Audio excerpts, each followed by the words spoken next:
back at it again, guys, with another FJ Cruiser. So if you're wondering why is he making another FJ Cruiser video, well, I'm here to help out those of you that are out there looking for one. There are a couple of things that I want to reinforce with this video that hopefully will help you make the right decision when it comes to buying an FJ Cruiser. If I can put my 2 cents on all this, guys, try to get it from a state that's not part of the Rust Belt. You'll understand in a second why. Because the FJ Cruiser that I'm currently driving is, well, let's just say less than 60,000 miles. It is a 2008, and by all means, that is pretty low mileage for what it is. But even with that low mileage, because it is in New Jersey, and for what I understand, it is not garage kept, but parked obviously for long periods of time in a driveway. And that seems like it has helped it. Now, as you guys see here in a second, yes, she's in much needed attention. She does have some issues. I mean, talk about getting your money's worth, right? But we are gonna sort her out and put her back on the road.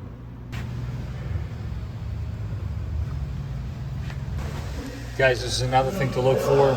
These transmission cooling lines do rot, and right where the joint is, they start leaking transmission fluid. And of course, you do get stranded because of it. But listen, very small price to pay. As you can see here, you got this guy back on the road. This is very simple. You got 2 12s holding it, 2 clamps. Make sure you replace the clamps and you're good to go. But do check your transmission lines. While we're in the subject, I have also seen these that come right out of the transmission leaking. So before you buy it, do check these lines. You see how it's corroded there? That's a very, very common problem here in the tri-state area. We're test driving this car, making sure everything is copacetic, as it came in very low on transmission fluid. And as you guys can see from these images, with, well, less than ideal braking conditions. I actually, not gonna lie to you guys, I drove this car in by utilizing, I should say, the end brake, as I had no brake pedal, and no brake fluid for that matter. But look at that. Sorted out the front brakes, put some brake fluid in, bled it. She's good to go. Absolutely no lights in the dash, and brakes on a dime. You know what? You cannot beat that, man. These Toyotas, people like to say this, say that. I don't know, man. I don't want to be dropping names, but you tell me you can pull that kind of stuff with a BMW or a Mercedes. You're going to spend a lot more money. So I'm going to give you guys a quick, nice walk around with this one. So this is a 2008, and as I'll show you in a second, it does have a pretty low mileage for the year. You don't see them like this anymore. I'm very happy to report that the customer ended up repairing it. You guys don't know the backstory on this one, but as I was checking this car, a sales guy was giving the customer pretty much an offer on it to be traded in as it was, so that the customer could buy a Mazda, and I'm very glad and happy to say he didn't do that. For what I understand, he is going to put it on the market. He's going to try to sell it privately, because obviously the offer was not that great. But yeah, telltale sign, guys, that your brakes are way too far gone is all of that you see there. That does spread throughout the car. Yes, I am not making a fancy schmancy video for you guys. What you see is what's going on. We don't need to brighten anything up. I mean, this is what it is. This is the car that I'm working on. Yes, the taillight is broken, but come on, guys. You replace this taillight, clean this car up. You tell me you wouldn't have a nice car here. Me personally, I wouldn't have picked this color. That's just me. It's not a color I would have picked for an FJ. I personally prefer that Cavalry blue or Army green. Army green is actually my top choice when it comes to FJ Cruisers, but I want to know in the comments down below, what is your favorite color for an FJ Cruiser?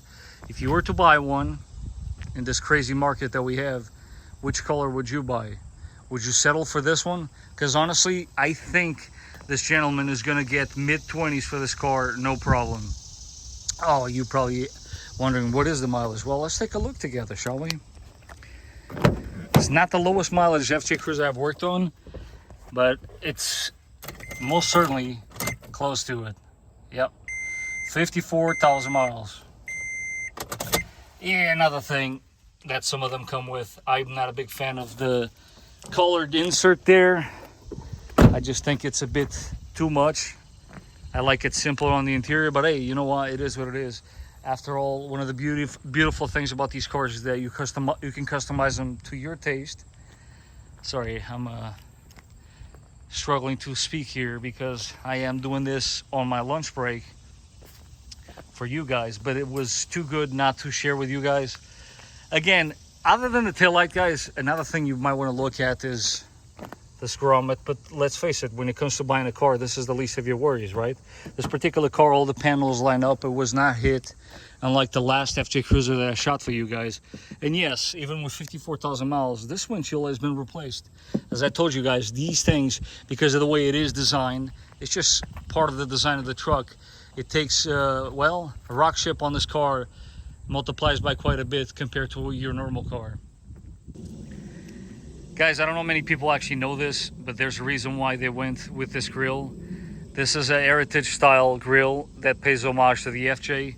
And check out the windshield. You see the shape of it? Exactly like an FJ. They did this on purpose.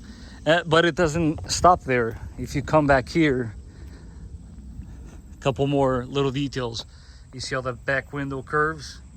And check out the top being white. These are all themes stolen right from the FJ.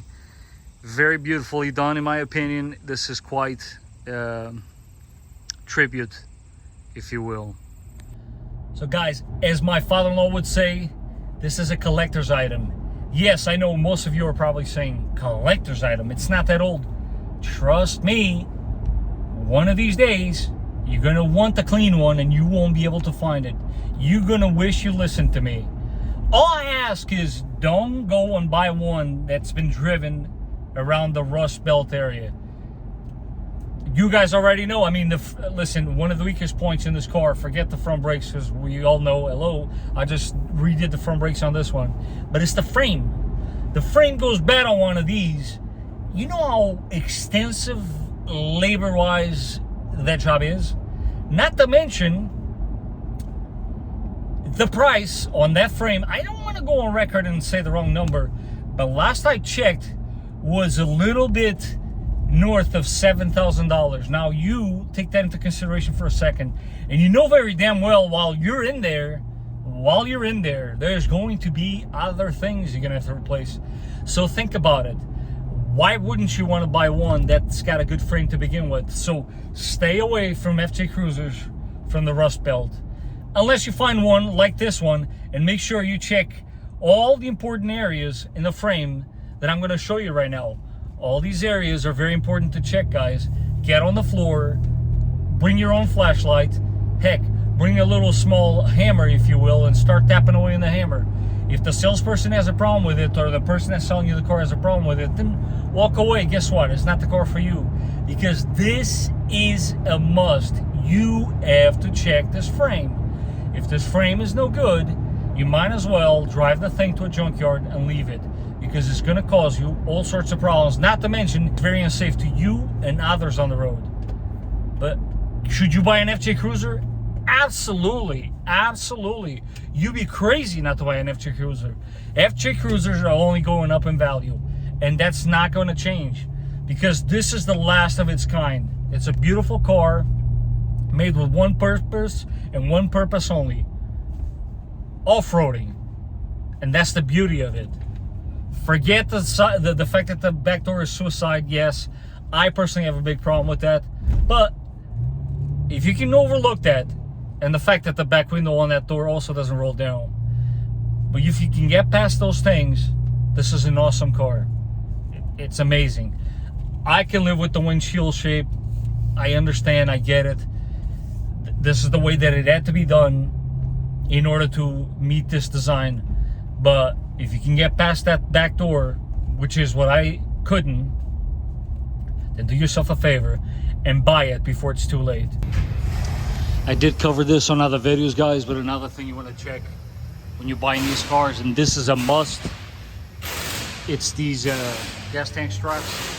They usually tend to break. This one, not so much the smaller one here, but the one towards the back, yeah. Do check those gas tank straps, always.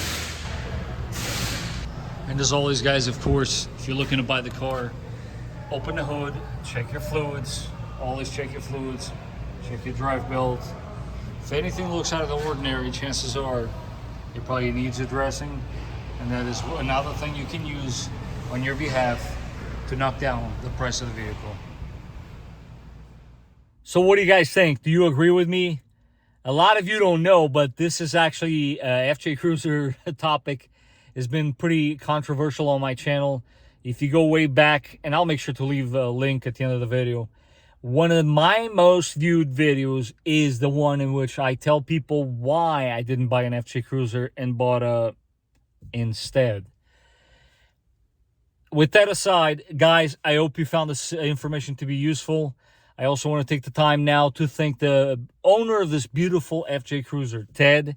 You're an amazing guy. You really didn't have to go and do that. He came in to say hi and dropped me a little gift. That was very nice of you. He's a veteran. We do appreciate your service, sir. I'm very thankful for it. Guys, do stay tuned, because on the topic of frames, I plan on making a video in which I'm going to show you guys roughly how it is the process of treating a frame at the dealership, because I am going to do it on this 4Runner. Also, guys, there's been some modifications done to the 4Runner that I'm keeping on the hush for now, but do stay tuned, because obviously I will be sharing that with you guys. I hope you're having a wonderful day, and I will catch you guys on the next one.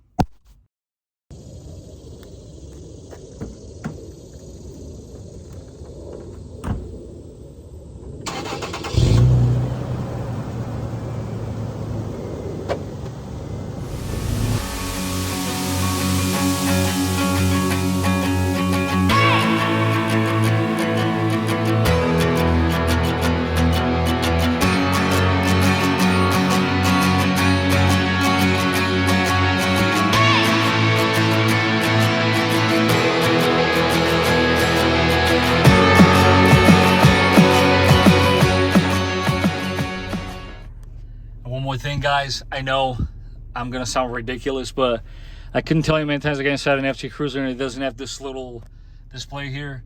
To me, this is a must, man. If you buy an FJ Cruiser, please do yourself a favor and install that.